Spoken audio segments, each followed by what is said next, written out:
नमस्कार दोस्तों। तो आज हम जे टेट का और एक न्यू वीडियो लेके आ गए हैं।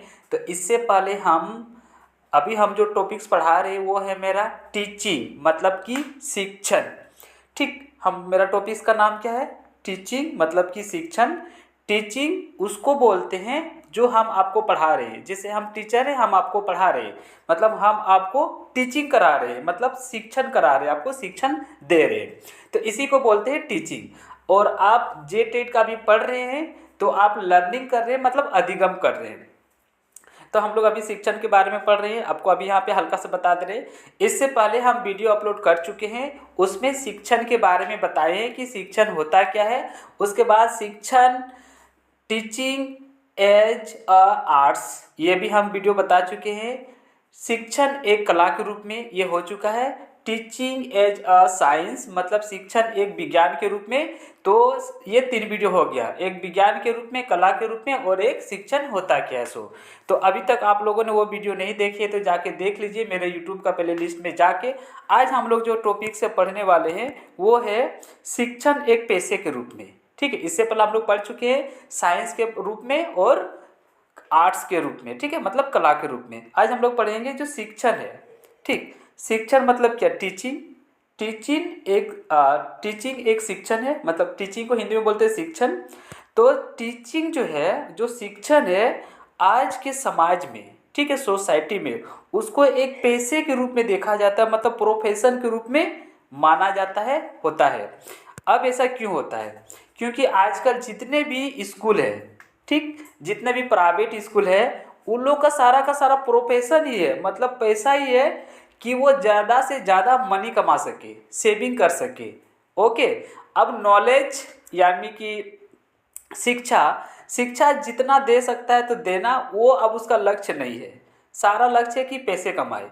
इसीलिए प्राइवेट स्कूल का देखिएगा, हर साल न्यू एडमिशन ले लेता है, एडमिशन के नाम पे पैसा ठगता है ताकि वो ज़्यादा पैसा कमा सके। तो आप बोलिए, एजुकेशन को मतलब कि टीचिंग को, शिक्षण को एज ए प्रोफेशन वो लेके चल रहा है कि नहीं?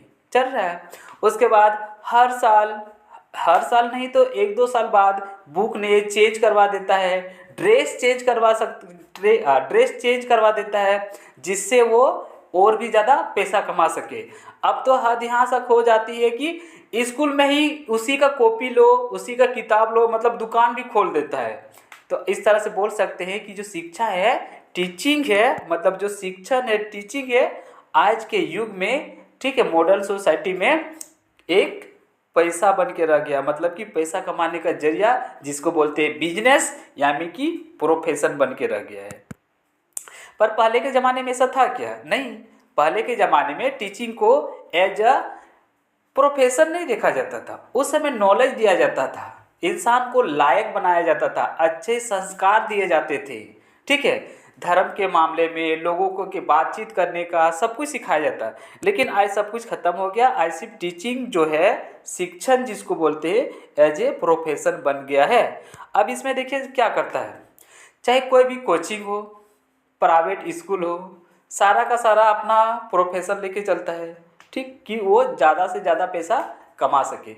उसके लिए उसे जो कुछ भी करना पड़ता है सो करे, बस इंटेंशन इतना है कि वो मनी अर्न कर सके, मनी पैसा कमा सके। तो हम लोग इसी वीडियो में देखेंगे कि किस तरह से क्या क्या टीचर करता है एज अ प्रोफेशन टीचिंग में, ठीक है, शिक्षण के नाम पे शिक्षा देता है, शिक्षण करवाता है, और बदले में अपना प्रोफेशन किस किस तरह से बनाता है। तो सबसे पहला जो नंबर 1 पॉइंट है, वह पॉइंट है पेड बैच। ठीक, वो बैच है paid batch. Number 1 point paid batch.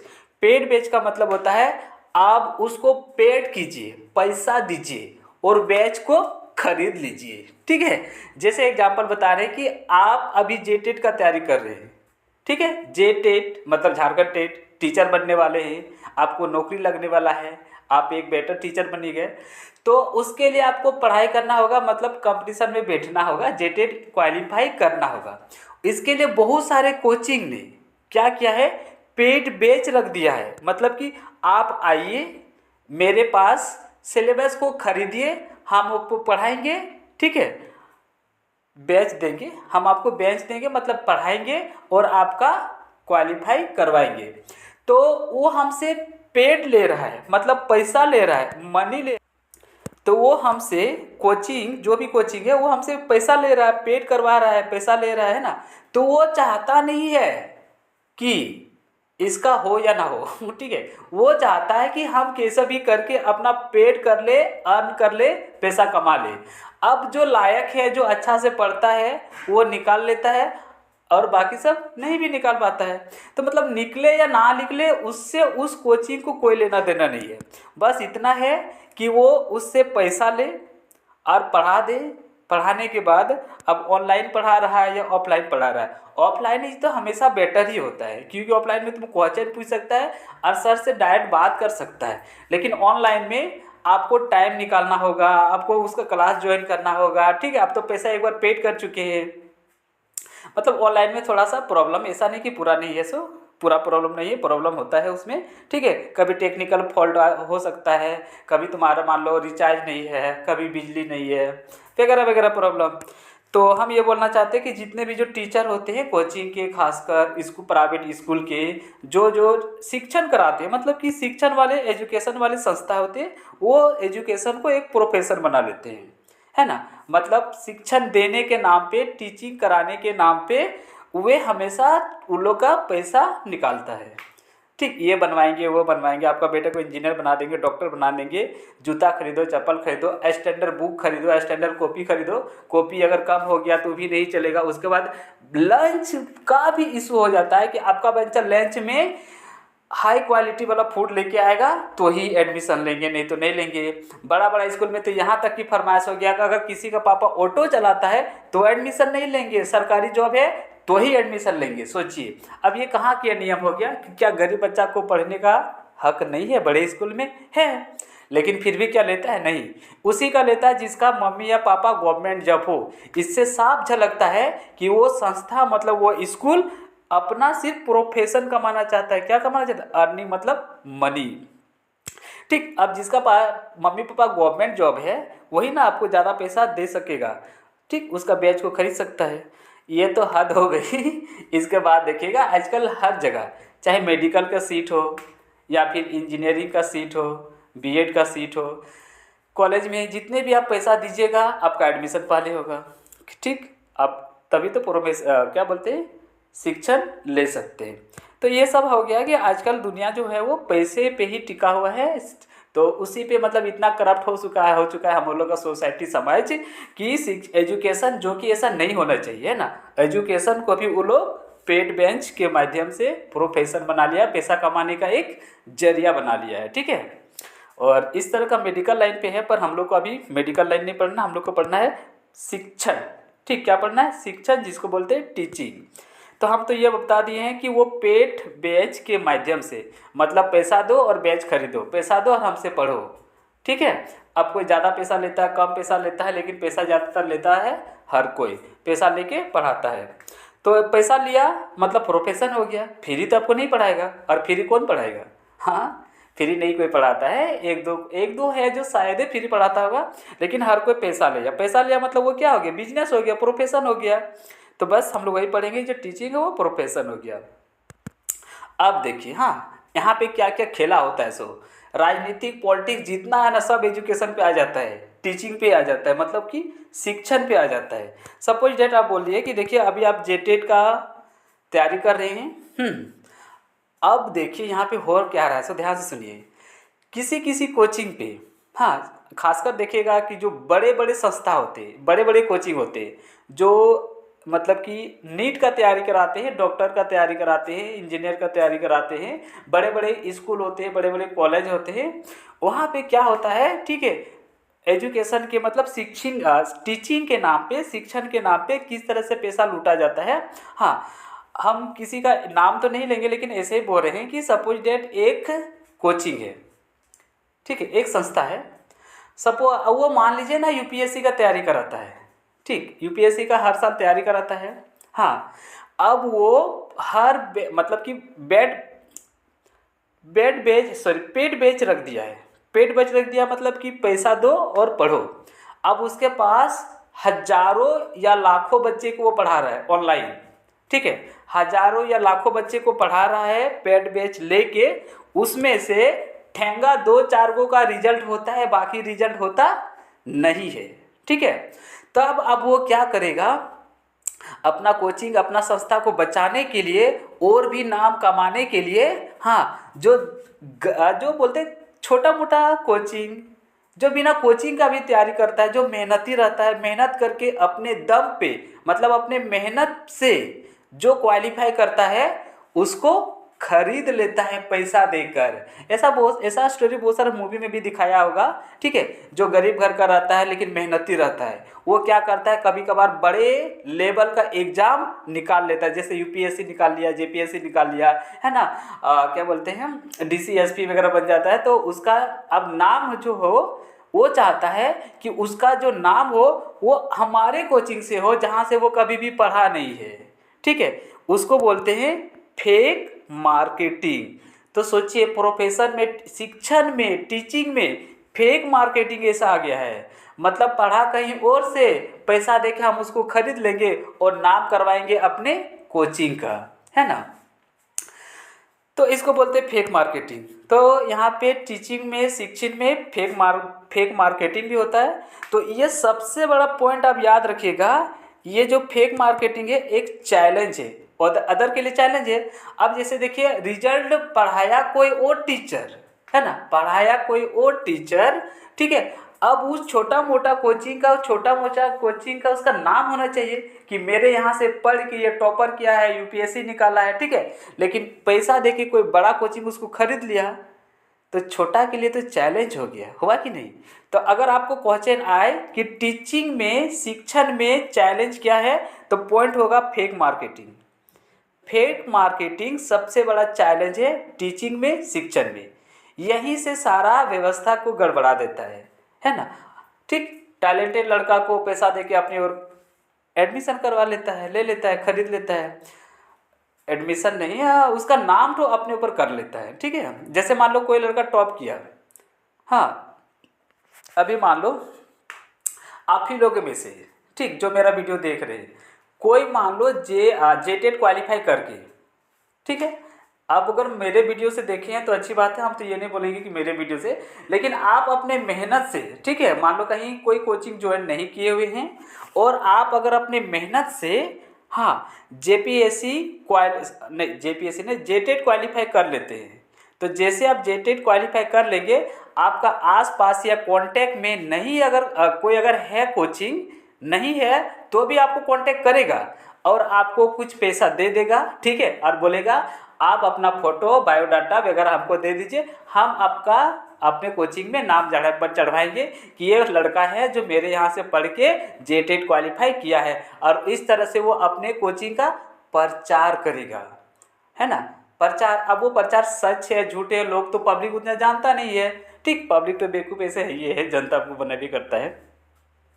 तो इसको बोलते हैं फेक मार्केटिंग, ठीक, किसी और का नाम अपने कोचिंग के साथ जोड़ दिया जाता है। तो ये शिक्षण में, टीचिंग में सबसे बड़ा चैलेंज है, ये पॉइंट याद रखिएगा, चैलेंज मतलब शिक्षण, ठीक है। तो टीचिंग में, शिक्षण का सबसे बड़ा चैलेंज क्या है, फेक मार्केटिंग। अब ऐसा नहीं कि ऐसा हर जगह होता है, लेकिन ज़्यादातर तो हो रही है, ठीक है, पेड बेंच, उसके बाद फेक मार्केटिंग। उसके बाद देखिए आजकल के जो टीचर होते हैं, अभी हम जनरल बता रहे हैं, ये तो बता रहे थे कि हो रहा होता है ऐसा, जिसके पास ज़्यादा पैसा वगैरह, मनी वगैरह रहता है, पैसे वाला, ठीक है, बड़ा वाला कोचिंग, वो ऐसा करता है। लेकिन अब हम बता रहे हैं वो जनरल बता रहे हैं। जनरल प्रोफेशन में क्या होता है, चाहे वो छोटा कोचिंग हो, बड़ा कोचिंग हो, छोटा टीचर हो, बड़ा टीचर हो, हाँ, ज़्यादा जो टीचर होते हैं वे नंबर पे ध्यान देते हैं, संस्कार पे, कल्चर पे, एजुकेशन पे ध्यान नहीं देता है। अब सारा टीचर अपने नंबर पे ध्यान देता है कि हाँ, मेरे यहाँ का कोचिंग, मेरा बच्चा पढ़ के इतना नंबर लाया, 100% लाया है, 92% लाया है, 95% लाया है, तो मेरा यहाँ बच्चा टॉप कर रहा है, ठीक है। ध्यान किस पे है, टीचिंग पे नहीं ध्यान है, शिक्षण पे नहीं ध्यान है कि हम उसको अच्छा नॉलेज दिए, संस्कार दिए, सो सारा ध्यान है नंबर पे, जिसको बोलते हैं ग्रेड पे, है ना, कि ए ग्रेड आया, ए प्लस ग्रेड आया, बी ग्रेड आया। तो सब इस शिक्षण को एक व्यवसाय बना लिया है ना, प्रोफेशन बना लिया है। इसीलिए तो अब सोचेगा कि मेरे यहाँ का बच्चा अगर ज़्यादा नंबर लाए, ठीक है, 80%, 80 नहीं, 92%, 99%, 100%, अगर नंबर ज़्यादा लाएगा तो नेक्स्ट साल, नेक्स्ट ईयर उसके कोचिंग में, उसके स्कूल में बहुत सारा बच्चा एडमिशन लेगा। ठीक है, एडमिशन लेगा। अब एडमिशन लेगा तो फ्री थोड़ा लेगा, उसको पेड बेच करना होगा, पैसा देना होगा महीना। और जो भी है एडमिशन कराएगा या जो करेगा उसको पैसा देना होगा। और जितना ज़्यादा स्टूडेंट आएगा उसके पास उतना पैसा अर्निंग होगा, उस संस्था को उतना ज़्यादा पैसा कमाई होगा। जितना कमाई होगा, इसी को तो बोलते हैं profession, teaching as a profession. ठीक है, तो इसमें बहुत सारा मूवी है, बहुत सारा कमाई भी होता है, करोड़ों रुपया कमाई होता है, मिलियनों कमाई हो जाता है। बहुत सारे टीचर तो सेलिब्रिटी भी बन चुके हैं, सोचिए। लेकिन जो सेलिब्रिटी बने हैं वो अपने दम पे बने हैं, वो मेहनत से बने हैं, वो फेक मार्केटिंग का यूज नहीं करते। लेकिन जो छोटे मोटे टीचर होते हैं वो इसका सहारा लेते हैं। लेकिन जनरली आज का सोसाइटी में अगर हम सोचेंगे कि ये मॉडर्न युग में एजुकेशन पे अगर ध्यान देता है तो सिर्फ वो टीचर होता है जो नंबर और उसके ग्रेड पे ध्यान देता है, ताकि चाहता है कि मेरा टीचर, मतलब मेरा स्टूडेंट, हर टीचर चाहता है कि मेरे यहाँ का स्टूडेंट अच्छा से अच्छा नंबर लाए, मतलब गुड नंबर लाए, ग्रेड अच्छा लाए, और स्कूल का नाम रोशन करे, देश का नाम रोशन करे, गांव का नाम रोशन करे, और घर का नाम रोशन करे, परिवार का नाम रोशन करे, हर एक का नाम रोशन करे। ठीक, तो टीचर का सारा ध्यान किस पे जाता है? ग्रेड और नंबर पे। एजुकेशन मतलब शिक्षण पे चैलेंजेस क्या आता है? Fake marketing. ठीक है, एजुकेशन जो है वो व्यवसाय कैसे बना है? क्योंकि आजकल जो शिक्षण है, टीचिंग है, वो पेड बेंच बन चुका है। पैसा दो तभी पढ़ाई होगा, पैसा नहीं तो नहीं पढ़ाई होगा, तब जाओ झाँक मारो। नेक्स्ट पॉइंट आते हैं, देखो केवल अंकों और ग्रेड पर ध्यान दिया जाता है, जितने भी टीचर होते हैं इसी पे ध्यान देते हैं, बाकी सब भाड़ में जाए। ठीक है, मतलब संस्कार, बोली चाली, भाषा, रहन सहन और उसका व्यवहार, एटीट्यूड, उस सब पे कोई ध्यान नहीं दिया जाता है। ठीक, नेक्स्ट उसके बाद देखिए, इतने सारे अभी स्टूडेंट आ गए हैं, इतने सारे स्टूडेंट हैं, ठीक, कि कंपटीशन का युग बन चुका है ना, प्रतियोगिता, कंपटीशन इतने ज़्यादा बढ़ गए हैं कि देखिए छात्रों के बीच आपसी होड़ को बढ़ावा देता है। मतलब साक्षात जो टीचर होते हैं वे जानते हैं कि ये कंपटीशन का युग है, बिना कंपटीशन का कुछ होने वाला नहीं है। अगर आपसे नहीं हो रहा है तो कोई और, मतलब आपको कंपटीशन तो देना ही होगा। मतलब कि यूँ सोचिए कि आप जहाँ कहीं भी खड़े हैं, खासकर तो टीचिंग लाइन पे, स्पेशल टीचिंग लाइन पे, अगर आप वो गांव का कोचिंग हो, शहर का कोचिंग हो, आप एक कोचिंग खोलिए, आपको देखा देखी और एक कोचिंग खोलेगा। मतलब आप टीचिंग करवा रहे हैं 10 रुपया में ना, 10 रुपया में कौन कराता है, 200-300 में अगर आप टीचिंग करा रहे हैं तो बगल में और एक कोचिंग खोलेगा। आप 200-300 में करा रहे हैं ना, वो 1-150 में कराना शुरू कर देगा। ठीक है, कंपटीशन हुआ कि नहीं? होगा ही। ठीक, हालांकि वो चले या ना चले, भाड़ में जाए, लेकिन तुमको भाई कंपटीशन जरूर देगा। जब तक तुमको डुबाएगा नहीं तब तक वो उसको छोड़ेगा नहीं। लेकिन जीतता वही है जो सच होता है, जिसके पास हौसला होता है, उम्मीद होता है, और जो खासकर डटे रहता है। जिंदगी में कभी हार मत मानना, चाहे कंपटीशन लाखों आ जाए। आजकल जो बच्चे हैं, ठीक, आप ही लोग जितना जितना जेटेट का तैयारी कर रहे हैं, भर रहे हैं, इसके बाद आप जब टीचर का फॉर्म भरिएगा तो आप कंपटीशन का तैयारी कीजिएगा, है ना।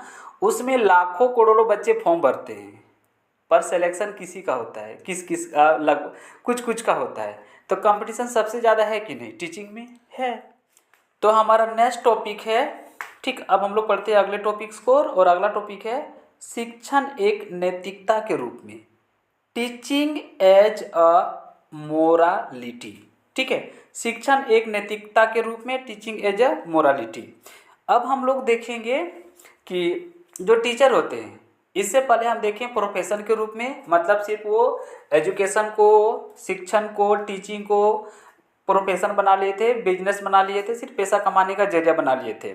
लेकिन अब हम लोग पढ़ेंगे उसके मोरालिटी के बारे में, ठीक, किसके? नैतिकता के बारे में। टीचिंग में शिक्षण में, टीचिंग में, शिक्षण में नैतिकता बहुत इम्पोर्टेंट चीज़ है ना। अभी भी बहुत सारा टीचर है जो सिर्फ नैतिकता पे ध्यान देते हैं, पैसे पे नहीं। ठीक, वो सिर्फ उसका गुजर बसर हो जाए उतना में काफ़ी है, बाकी अच्छी अच्छी बातों को सिखाया जाता है, टीचिंग कराया जाता है, शिक्षण कराया जाता है। तो हम लोग अब पढ़ेंगे मोरालिटी, ठीक है, मतलब कि नैतिकता के बारे में इस टॉपिक में। तो सबसे पहले देखिए, इसमें हम लोग को बताना क्या है, शिक्षण का असली उद्देश्य नैतिकता का विकास है। हाँ, शिक्षण मतलब टीचिंग का सबसे पहला उद्देश्य क्या है, नैतिक का विकास होना। अब नैतिक का विकास में से क्या क्या करना होगा देखिए। हाँ, टीचिंग का पहला उद्देश्य हो गया नैतिक का विकास करना, मतलब मोरालिटी डेवलपमेंट करना, ठीक है।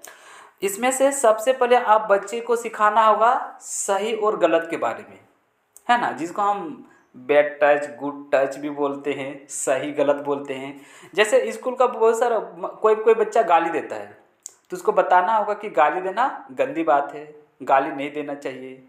बड़ों से अगर कोई अच्छी तरह से बात नहीं करता है, व्यवहार नहीं करता है, तो उसको बताना होगा कि तुमसे बड़े हैं, ठीक है, उम्र में तुमसे बड़े हैं, इसके पास ज़्यादा एक्सपीरियंस है, ज़्यादा नॉलेज है, ये तुमसे ये मतलब तुमको उससे अच्छी तरह से बात करना चाहिए।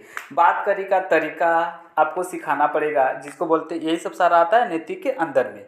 तो आपको सबसे पहले जितने भी आपके पास स्टूडेंट पढ़ने के लिए आएंगे, हाँ, उसको सिखाना होगा सही और गलत का, सही और गलत चीज़ सिखाना, क्योंकि क्या सही है क्या गलत है, क्या करना चाहिए क्या नहीं करना चाहिए। तो सही चीज़ को करना चाहिए और गलत चीज़ को नहीं करना चाहिए। जैसे स्कूल में दूसरे बच्चों के साथ लड़ना नहीं चाहिए, है ना, लड़ना गलत बात है। दूसरे का जो टिफिन होता है, मतलब लंच बॉक्स, वो चुरा के खाना नहीं चाहिए, भले मांग के खा लो, ठीक है, चुराना नहीं चाहिए। स्कूल में बहुत सारे ऐसे बच्चे होते हैं जो दूसरे का इंस्ट्रूमेंट्स बॉक्स, पेंसिल, बुक, रबड़ कटर, मनी भी चुरा लेता है। तो आपको उसको बताना होगा कि ये सब चोरी करना गलत बात है, वरना आगे चल के भी क्या करेगा, वो चोरी ही करेगा, है ना, और आगे चल के वो चोर बनेगा। ठीक, तो उसको वो सब गलत बात है, उसको समझाना है, बताना है, और उससे उसको दूरी रखना है। वो सब होता है नैतिकता के बारे में। अब हमको एक सबसे अच्छी चीज़ बता दे रहे हैं नैतिकता के बारे में, ध्यान से सुनिए। अभी जो डेवलपमेंट देश है, जैसे हम एग्जांपल लिए जापान का, ठीक है, जिसको उगता हुआ सूरज भी कहा जाता है, जापान। जापान में पहला से लेकर 5 क्लास तक, स्टैंडर्ड 1 से लेकर 5 तक सिर्फ और सिर्फ उसके मोरालिटी पे ध्यान दिया जाता है, नैतिक पे ध्यान दिया जाता है। वहाँ ना तो कोई एग्ज़ाम होती है पहला से 5वां तक, ना कोई ग्रेड दिया जाता है, ना कोई उसके कोई चैलेंज होती है। अब कितना सीखा नहीं सीखा, कोई कंपटीशन नहीं, कोई चैलेंज नहीं, सिर्फ और सिर्फ सिखाया जाता है नैतिकता। इसीलिए समय क्या बोलते हैं, जापान के जो लोग होते हैं ना, समय को सबसे ज़्यादा इंपॉर्टेंट देते हैं। वो लोग 1 मिनट भी लेट नहीं होता है, हाँ, लेट होता है तो उसके पीछे रीजन देता है। जैसे वहाँ का बच्चा लोग को देखिए, हेलमेट पहन के स्कूल जाता है क्योंकि भूकंप वगैरह आते रहता है। जैसे वहाँ का कोई ड्राइवर भी हो, स्कूल का टीचर भी हो, या फिर कोई सफाई कर्मी भी हो, तो झुक के उसको नमस्ते करता है, अपने भाषा में प्रणाम करता है। तो सब बच्चे को नैतिकता सिखाना चाहिए, अच्छी चीज़ें सिखानी चाहिए। वो लोग हमेशा मार्क्स लगा के जाते हैं। जैसे स्कूल घुसता है तो जाने का शूज अलग है, शूज वहाँ पे उतार देता है, और उतारने के बाद वहाँ का शूज अलग है, मतलब जूता अलग है, वो पहन के स्कूल में बच्चे पढ़ाई करते हैं। इतनी सारी नैतिकता वहाँ पे सिखाई जाती है। उसके बाद वहाँ पे स्किल भी सिखाया जाता है कि वहाँ का जो होता है ना, बाथरूम को छोड़ के बाकी फर्श वगैरह जो क्लासरूम होता है, खुद सफाई करना। और जो वहाँ का जो मीट भोजन है ना, मतलब खाना देना, वो लोग क्या करता है, खुद सर्व करता है, खुद फल कटिंग करता है, की दूसरे को खाने के लिए देता है, पोरसा है, ठीक है, परोसता जिसको बोलते हैं ना, सर्व करना खुद बच्चे करते हैं। तो इस सब सारे बच्चे को वहाँ पे नैतिक चीज़ सिखाया जाता है। ठीक, तो इसीलिए दुनिया सबसे मतलब जापान के नंबर आगे कंट्री में है, क्योंकि वहाँ की जो एजुकेशन सिस्टम है ना, वो ग्रेड पे, नंबर पे नहीं जाता है। ठीक है, एजुकेशन वहाँ पे प्रोफेशन पे रहता ही नहीं है, वहाँ का एजुकेशन जाता है सिर्फ मोरालिटी पे। समय का इम्पोर्टेंस सिखाया जाता है कि समय कितनी ज़्यादा इम्पोर्टेंट है ना। बचपन में लोग को नैतिकता सिखाया जाता है। ठीक, सही गलत का फर्क सिखाया जाता है, वो भी 5वां क्लास तक।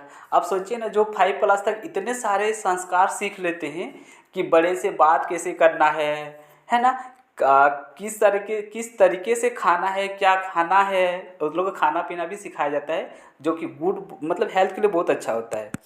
तो वही होता है कि हम लोग को इस टॉपिक्स में देखते हैं कि जो शिक्षण होता है, टीचिंग होता है, उसमें नैतिकता का विकास होना चाहिए। नैतिकता में 2 जाना चाहिए, जिसमें सबसे पहले स्टूडेंट को मतलब कि लर्नर को पता होना चाहिए कि क्या सही है क्या गलत है। उसके बाद नेक्स्ट पॉइंट आता है, इसको एक बार पढ़ देते हैं। पॉइंट है सही और गलत की पहचान। शिक्षण का काम छात्रों को नैतिक रूप से यह समझाना है कि सही है और क्या गलत है। तो जो टीचर होता है उसको देखिए, टीचर का सबसे पहला काम है ना, टीचिंग करा रहा है, कौन करा रहा है, टीचर शिक्षण करा रहा है। तो टीचिंग का सबसे पहला काम है नैतिक रूप से, मोरालिटी रूप से, ठीक है, अच्छा सही गलत की पहचान जो हो को रूप से उसको समझाना है। क्या समझाना है कि क्या सही है और क्या गलत है। तो ठीक, तो उसको सही और गलत की बताना है। अगर कोई किसी से लड़ रहा है तो बोलना है कि लड़ना गलत बात है, चोरी करना है तो चोरी गलत बात है ना। और अच्छी बात क्या है, किसी से झगड़ा नहीं करना है, एकदम प्यार मोहब्बत से सबसे रहना, अच्छी तरह से बातें करना है, होमवर्क करना है, चोरी नहीं करना है, अच्छी अच्छी बातें, बड़ों से एकदम, बड़ों का क्या बोलते हैं, आशीर्वाद लेना है, ठीक है, मम्मी पापा का आशीर्वाद लेना है, टीचर का आशीर्वाद लेना है, बड़ों का बात कहना मानना चाहिए, ठीक है, बड़े से कभी मुंह नहीं लगाना चाहिए, है ना, तू मैं करके बात नहीं करना चाहिए, एकदम डिसिप्लिन में बड़ों के सामने रहना चाहिए, जिसको बोलते हैं फॉर्मल और इनफॉर्मल। सारा का सारा नैतिक चीज़ में आता है जो एक टीचर को स्टूडेंट को बताना चाहिए इस सही और गलत के बारे में। नेक्स्ट आते हैं, वो है 2 पॉइंट है। फर्स्ट पॉइंट है समानुभूति, जिसको बोलते हैं इम्पैथी, है ना, समानुभूति, इम्पैथी, और इसी में हम लोग देखेंगे सहानुभूति, जिसको बोलते हैं सिंपैथी। इन दोनों के बीच में भी टीचर का फर्ज बनता है, टीचर का काम है कि बच्चे को बताए। जैसे देखिए इन दोनों के अंतर को महत्व दिया गया है, क्या दिया गया देखिए। हाँ, सहानुभूति के बारे में बता रहे हैं, दोनों के बताएंगे। सबसे पहले देखिए समानुभूति नंबर 1 पॉइंट, इम्पैथी, ठीक है, दूसरे के दर्द को स्वयं महसूस करे, जो एक शिक्षक के लिए आवश्यक है। मतलब एक शिक्षण ही कर सकता है ऐसा, ठीक है, शिक्षण क्या कर सकता है, समानुभूति मतलब कि इम्पैथी, समानुभूति इम्पैथी।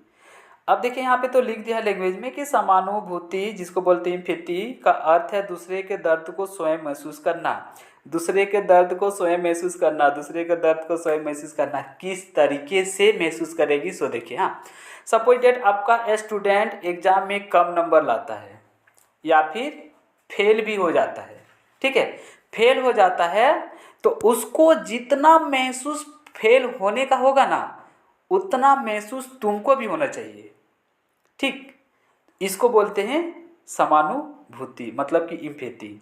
ऐसा नहीं खाली ऊपर ऊपर से हाँ ठीक ठीक ठीक तुम अगला बार से मेहनत करना, ऐसा नहीं, वो रियलाइज होना चाहिए तुम्हारे अंदर भी, ठीक, कि ये अभी कैसा महसूस कर रहा है फेल होने के बाद, उसको बोलते हैं समानुभूति। इसका और भी एग्जाम्पल ले सकते हैं कि जैसे देखिए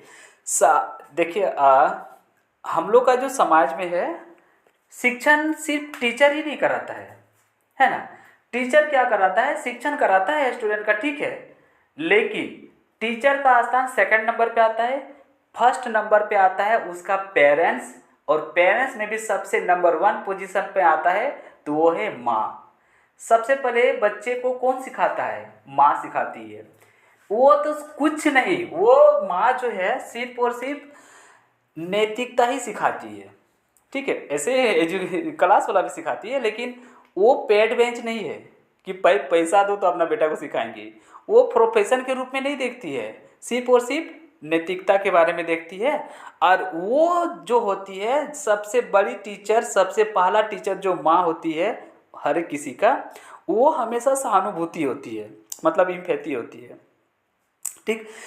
जब उसका बच्चा चोट लग जाए, है ना, तो जितना दर्द बच्चे को होती है कहा जाता है उसका उतना उससे डबल दर्द तो उसका माँ को होती है, तो ये बोलते सहानुभूति, है ना। मतलब जितना पेन उसको होगा इतना पेन उसको भी होगा। और जितना खुशी, जैसे उसका मान लो किसी का लड़का मैट्रिक में इंटर में जॉब ले लिया, ठीक है, पुलिस बन गया, इंजीनियर बन गया, डॉक्टर बन गया, तो जितना खुशी उस कैंडिडेट को होगा असल में उतना खुशी उसका मम्मी का भी होता है, उससे भी डबल होता है कि मेरा बेटा ये बन गया वो बन गया। तो यहाँ पे सबसे बड़ा टीचर तो माँ ही है, ठीक है, इसीलिए वो सिर्फ सहानुभूति ही कर सकती है। हम लोग जो सेकंड टीचर आते हैं वो है टीचर। तो टीचर का भी फर्ज बनता है कि माँ की तरह भी उसको सहानुभूति बने, मतलब इम्पैथी दे, ठीक है। अब जैसे बच्चा स्कूल जाता है, स्कूल में उसको बहुत डर भी रहता है, ठीक है, कि एग्जाम में फेल हो जाए तो टीचर हमको डांटेंगे। तो उसको डांटना नहीं है, समझाना है और उसके दर्द को समझना भी है। इसको बोलते समानुभूति, ठीक है। तो ऐसा कौन कर सकता है? एक शिक्षक कर सकता है, टीचर ही कर सकता है, जो कि एक माँ भी होती है, वो घर के अंदर भी होती है, गांव में होती है, और बाहर का जो स्कूल कॉलेज का टीचर होता है वो भी उसका दर्द को समझ सकता है, ठीक है। उसके बाद इसके बाद देखिए यहाँ पे है सिंपैथी, सहानुभूति। मतलब ये ऊपर ऊपर का होता है, खाली बोल देगा हाँ हाँ ठीक है, ठीक। अब अंदर पे उतना दुखी नहीं होता है जितना वो है, सो हल्का फुल्का दुखी होगा, चलो ठीक है, हाँ तुम अगला बार से मेहनत करना, अच्छा नंबर ला सकता है। हाँ, अब वो जब फेल हो गया, डिप्रेशन में चला गया है, हाँ, अब उसको जितना दर्द हो रहा है, रियलाइज हो रहा है कि मेरा मम्मी पापा क्या बोलेगा, मेरा शादी कैसे होगा, हमको नौकरी कैसे लगेगा, सारा कुछ डिपेंड था मेरे नंबर पे, ठीक है, नंबर ही कम आ गया, अब हम क्या करेंगे, अपना दोस्त को कैसे मुंह दिखाएंगे, चेहरा कैसे दिखाएंगे, रूम में बंद हो जाता है, निकलता नहीं है, ठीक है, क्योंकि जितना मेहनत किया था उतना नंबर उसका आता नहीं है, ठीक। तो वैसे समय में उसके अंदर जो फीलिंग होता है, हाँ, वो एक टीचर, सब टीचर नहीं समझता है, खाली बोल देता हाँ हमको भी खराब लग रहा है कि तुम कम नंबर लाया, तो ठीक है, खासकर तो दोस्त कमीना होता है, ऊपर से बोल देता है, दोस्त भी टीचर ही जैसा होता है, ठीक है, जो हमको सही गलत का पता, अच्छा दोस्त अच्छा टीचर, खराब दोस्त खराब टीचर, ठीक। तो वो सिर्फ ऊपर ऊपर से बोल देगा, मतलब ऊपर ऊपर से तुम्हारा दर्द को महसूस नहीं करेगा, तुमको खाली बहलाने के लिए, फुसलाने के लिए कुछ कुछ बोल देगा, उसको बोलते हैं सहानुभूति। लेकिन जो तुम्हारा दर्द को रियलाइज करे, असल में उसको भी उतना दर्द हो रहा है जितना तुमको हो रहा है, ठीक है, उसको भी उतना खुशी हो रहा है जितना तुमको खुशी हो रहा है, सक्सेस होने पे, फेल होने पे, हाँ, उसको बोलते हैं इम्पैथी। तो दोनों के बीच में ये डिफरेंस है। तो नैतिकता की जब क्लास चलेगा तो टीचर का ये भी फर्ज बनता है कि दोनों को अच्छी तरह से बताए और दोनों को फॉलो भी करे, ठीक है, जो एक आवश्यक है। नेक्स्ट पॉइंट देखते हैं। अब देखते हैं हम लोग मूल्यों के बारे में। जो टीचर होते हैं, इससे पहले हम लोग क्या बताएं, इससे पहले बताएं कि जो टीचर होते हैं वो पैसा कमाने पे ज़्यादा जोर देता है, मतलब बच्चे को नौकरी दिलाने पे ज़्यादा जोर देता है कि अच्छा से अच्छा पढ़ो तभी नौकरी लगेगा, अच्छा से अच्छा नहीं पढ़ेगा तो नौकरी नहीं पड़ेगा, नहीं लगेगा। आप ज़रा बताइए, एक क्लास में ठीक 100 बच्चे हैं, कितने बच्चे हैं टोटल? 100। उसमें से 20-30 ऐसे बच्चे होते बहुत तेज तर्रार होते हैं, और 10-20 को ऐसा भी रहता है जो कमज़ोर रहता है, ध्यानदार रहता है।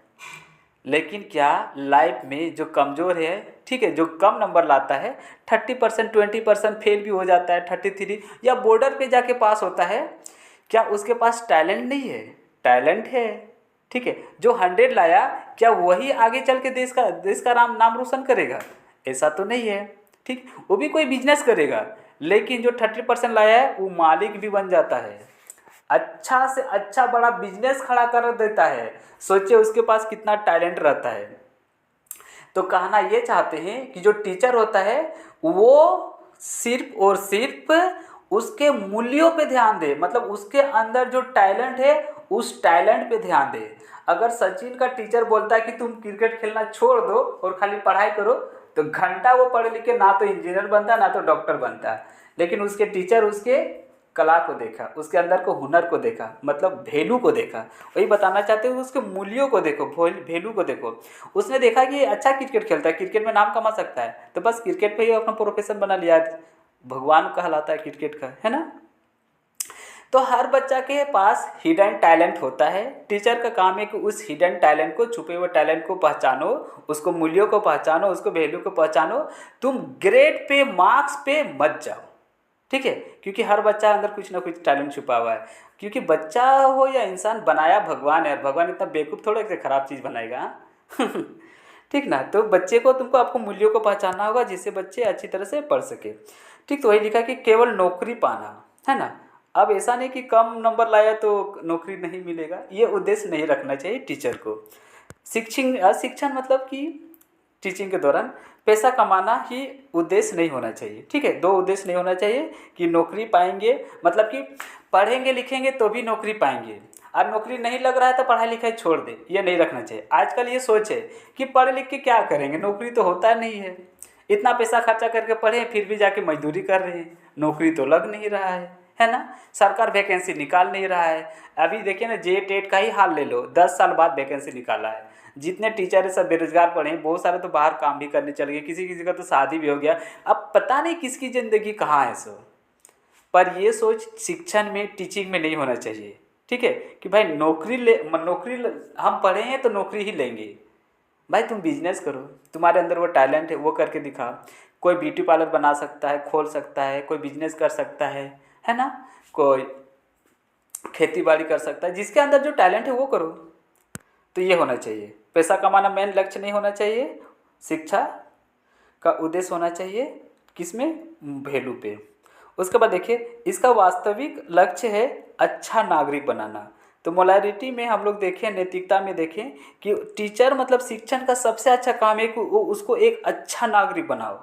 ऐसा अच्छा नागरिक बनाओ कि भले उसका नौकरी ना लगे, भले वो ज़्यादा पैसा ना कमाए, लेकिन फिर भी समाज में उसका नाम हो, इज्जत हो, शोहरत हो। ठीक है, क्यों? क्योंकि वो एक अच्छा नागरिक बनाया गया है। और किसके द्वारा बनाया गया है? शिक्षण के द्वारा, टीचिंग के द्वारा। मतलब उसका अच्छा टीचर मिला था, इसलिए अच्छा शिक्षण मिला, है ना।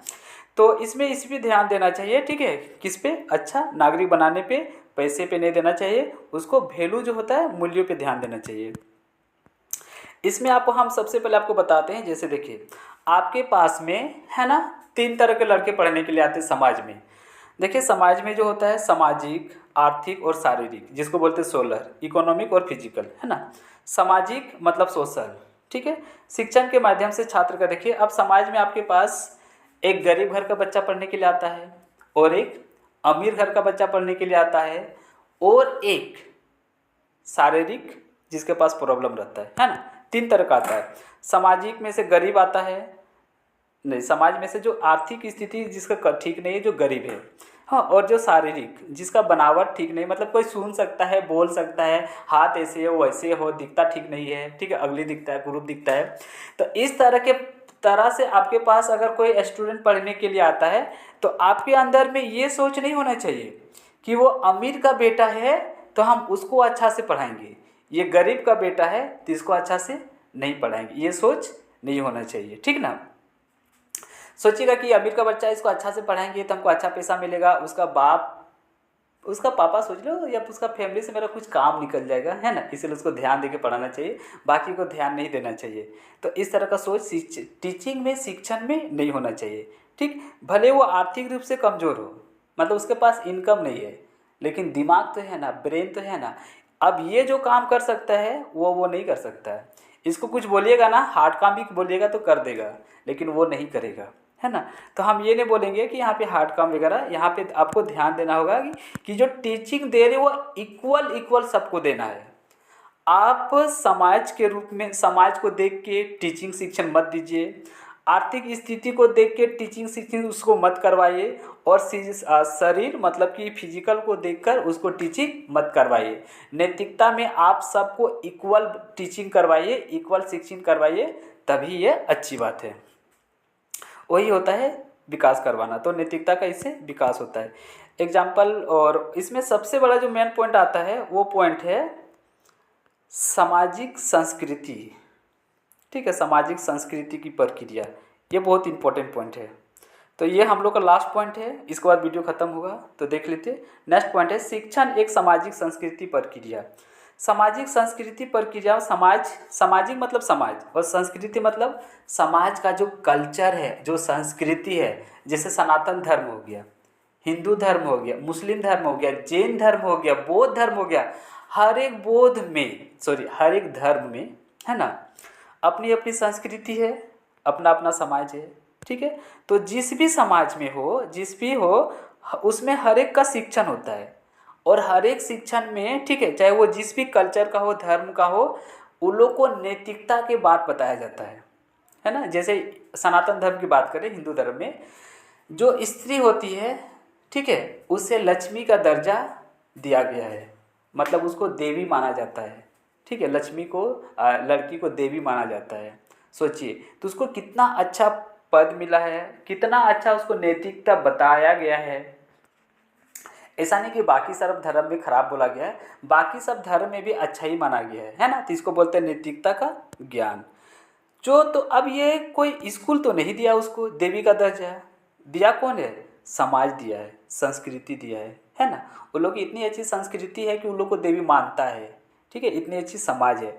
तो समाज में संस्कृति के माध्यम से, भाषा के माध्यम से और कल्चर के माध्यम, ठीक है, वातावरण के माध्यम से भी नैतिकता को देखने को मिलता है। तो हम लोग वही देखें, teaching as a social culture process. Point आते हैं, शिक्षण समाज और, ठीक, शिक्षण समाज और संस्कृति को एक पीढ़ी से दूसरे पीढ़ी तक पहुंचाने का कार्य करता है। शिक्षण यह भी क्या करता है, देखिए, समाज को एक पीढ़ी, मतलब समाज और संस्कृति को, दोनों को, शिक्षण जो है समाज को और संस्कृति को, दोनों को एक पीढ़ी से दूसरी पीढ़ी पहुंचाने का कार्य करता है। यहाँ कुछ प्रमुख विद्वानों द्वारा, कुछ छोड़िए, ये सब नेक्स्ट क्लास में देखेंगे।